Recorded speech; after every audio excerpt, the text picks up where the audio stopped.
Bienvenidos a este video que tratará del comentario del poema Muerto de Amor del famoso Federico García Lorca. Vamos a hacer un breve recorrido por algunas partes de este poema. Comencemos. Bueno, aquí he puesto el poema para tenerlo a la mano, para volverlo a él, para volver a él cada vez que vayamos comentando algunas cosas que se necesite revisar. Bueno. Vamos rápidamente a la localización y a la contextualización. Tomemos ciertos parámetros. A rasgos generales, bueno, Muerto de Amor pertenece al género lírico y se identifica con el subgénero del romance, por ser un poema breve compuesto de versos octosílabos. Está, como ya vimos, escrito en verso. El autor, decíamos ya, es Federico García Lorca. El poema también forma parte de Romancero Gitano, publicado en 1928, y data de la tercera etapa de escritura de esta obra completa. En realidad no se conoce con exactitud en qué año Lorca escribió este poema. Y bueno, también decir que el autor forma parte de la generación del 27, que a rasgos generales unifica en la poesía lo tradicional con lo innovador. Por lo tanto, pertenecería a la estética modernista que se daba justo en España en esa época. Sí, bueno, en cuanto al tema, nos encontramos con un poema que trata la muerte y la violencia a través de varias escenas y muy ligada al amor. Puede ser el amor hacia alguien, hacia algo o en general hacia la propia vida, sobre todo hacia la propia vida. Y esta muerte se describe a través de hombres armados, de jóvenes de pueblo, etcétera, ¿no? Se puede notar, en definitiva, una época de represalias en España. También decir que este poema podría alinearse al Memento Mori del barroco, porque hay un aire constante que recuerda que la muerte es inevitable. Y el tema de este texto es habitual en el autor, porque como ya sabemos, viene de un constante estilo elegíaco que él impregna en la mayoría de sus obras. Así que sí es algo recurrente. Vamos con la estructura. Tenemos estructura externa, estructura interna. En la externa se divide en 3 estrofas. La última es la más larga de todas. Los versos son octosílabos, propios del romance tradicional. Pero en este poema no se rompe demasiado con el esquema de los versos octosílabos, como de pronto sí lo hacen otros títulos del mismo romancero gitano, en los que incluye heptasílabos, pentasílabos, endecasílabos, etc. En cuanto a la estructura interna, vemos que en la primera estrofa, la voy a volver a poner para tener un poco más claro. En la primera estrofa se presenta el miedo que recorre a todos los habitantes de un pueblo y la incertidumbre de qué pasará allá afuera. Hay tensión por los soldados que pasean controlando de pronto un toque de queda, algo así. La segunda estrofa muestra una angustia constante que se vive fuera de las casas. Hay una persecución incluso hacia la noche, incluso hacia sus destellos amarillentos que se impregnan en las torres, como vemos, como lo dice por acá, ¿no?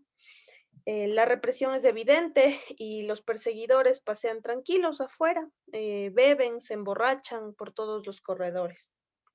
El momento cumbre en realidad llega en esta tercera estrofa, que es la más larga, donde la muerte se hace presente y llega a través de rumores.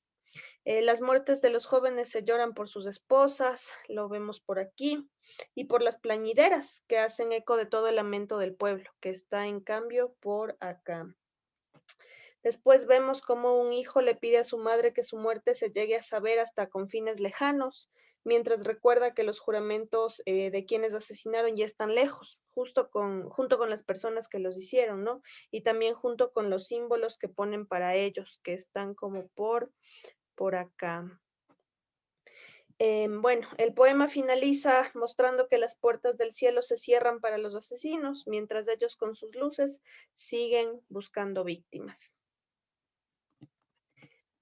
Bueno, una vez explicado cómo está repartido el contenido, veremos entonces la relación de los diferentes aspectos formales con él. Tenemos 5 niveles a desarrollar. En el nivel pragmático textual, observamos que el hablante lírico es una madre que relata los acontecimientos a su hijo, aunque hacia el final los papeles cambian y es el hijo el que se dirige hacia la madre, ¿no? El autor quiere llegar al lector con la idea de la muerte, el temor y la desesperación que sienten los personajes, así que va a emplear la función expresiva del lenguaje. En el nivel pragmático textual observamos que aparte de esto también tenemos siempre una idea constante de angustia, de pena, de muerte. Bueno, en cuanto al nivel fónico, tenemos, como ya mencioné, versos octosílabos, es decir, versos de arte menor. La rima es asonante, también hay la presencia de una única licencia poética, que es la sinalefa, y es notorio el uso del encabalgamiento, como vemos en estos versos, ¿no? La noche llama temblando al cristal de los balcones, perseguida por los 1000 perros que no la conocen. Aquí vemos principalmente. Para el nivel morfosintáctico, en cambio, se nota un estilo nominal porque los nombres predominan sobre los verbos. Esto hace que el poema quede un poco más lento y con cierto estatismo, digamos, en su desarrollo. También se usan tanto oraciones simples como complejas, así que en realidad se nota la elaboración intelectual del autor al momento de escribir este poema. Y tenemos varias figuras que respectan este plano, como la anáfora con este ejemplo, 7 gritos, 7 sangres, 7 adormideras dobles, la epanadiplosis, aquí vemos cabelleras amarillas a las amarillas torres, y un paralelismo en cabelleras y nombres, serafines y gitanos, etcétera, que se va repitiendo a lo largo de todo el poema.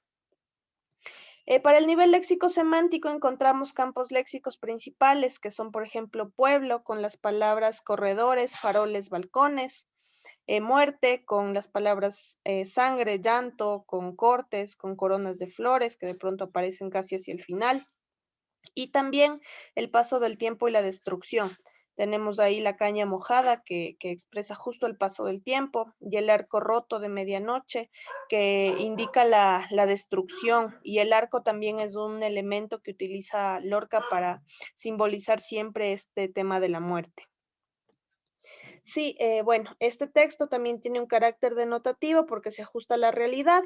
Sin embargo, tiene mucha connotación cuando usa metáforas para referirse a diferentes cosas. Entonces, por ejemplo, tenemos aquí el ajo de agónica plata para señalar la luna menguante, las cabelleras amarillas para los destellos de luz que chocan en las torres, y también una alusión a los soldados, en esta parte que dice un olor de vino y ámbar viene de los corredores.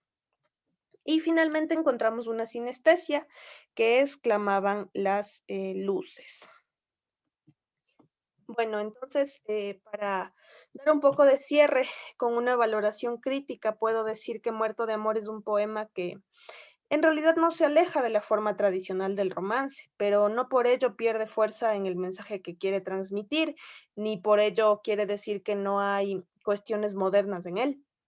Su autor expresa la represalia hacia un pueblo siempre oprimido, pero que a pesar de ello ha seguido siempre en la lucha, ¿no?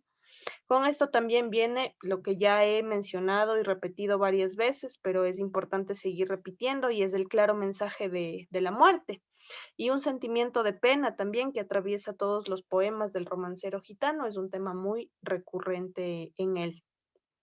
En cuanto a los aspectos formales, no pierde el verso octosílabo, se caracteriza por una rima sonante y el hablante lírico cambia una sola vez para dar realce al tema de la muerte, que ya dije está siempre presente. Tenemos también un estilo nominal que se nutre de las figuras literarias y marca un ritmo un poco más lento al poema. Pero su momento cumbre llega hacia el final, con el encuentro de todos, con el recuerdo, digamos, de todos los muertos y también con el lamento de sus allegados. Por lo tanto, vemos que sí hay una unión entre forma y contenido.